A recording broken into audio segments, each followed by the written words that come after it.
কোনো একটা ব্যক্তির স্ট্রোক হচ্ছে কিনা আপনি তাকে দেখেই কিভাবে বুঝতে পারবেন?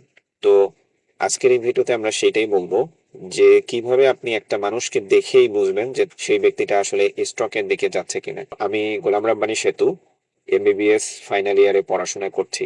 স্ট্রোক চেনার জন্য একটা ব্যক্তির মধ্যে প্রথমে কিছু লক্ষণ খেয়াল করি, যে প্রথমে তার ফেসের দিকে তাকাই এবং দেখি যে তার মুখের কোনো পাশ বেঁকে যাচ্ছে কিনা। তো আপনি প্রথমে ওই ব্যক্তির মুখের দিকে তাকাবেন এবং দেখবেন যে ওই ব্যক্তির আসলে মুখ একদিকে বেঁকে যাচ্ছে কিনা। তারপর যেটা দেখবেন সেটা হচ্ছে আর্ম উইকনেস, অর্থাৎ তার হাতের মধ্যে কোনো দুর্বলতা আছে কিনা। তাকে বলবেন যে 2 হাত তুলতে, যদি তার 1 হাত তুলতে সমস্যা হয় তাহলে বুঝবেন যে ওই ব্যক্তিটা আসলে স্ট্রোকের দিকে যাচ্ছে।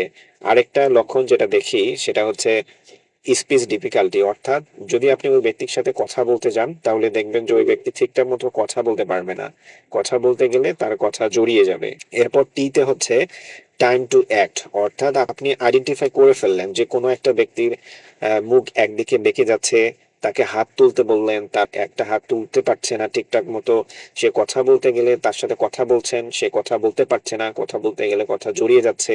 আর এই লক্ষণগুলো যদি আপনি দেখেন তাহলে আপনাকে বুঝতে হবে যে ওই ব্যক্তিটার আসলে স্ট্রোক হয়েছে। ঠিক আছে? আর যখন আপনি বুঝতে পারবেন যে ওই ব্যক্তির স্ট্রোক হচ্ছে বা স্ট্রোকের দিকে যাচ্ছে, তাহলে আপনি ওই ব্যক্তিকে যত দ্রুত সম্ভব তাকে হসপিটালে নিয়ে যাবেন। আপনি যদি দ্রুত তাকে হসপিটালে নিয়ে যেতে পারেন তাহলে সে প্রপার টাইমে ট্রিটমেন্ট পাবে, অ্যান্ড আলটিমেটলি আল্লাহ তাআলা যদি চান সে সুস্থ হয়ে যাবে।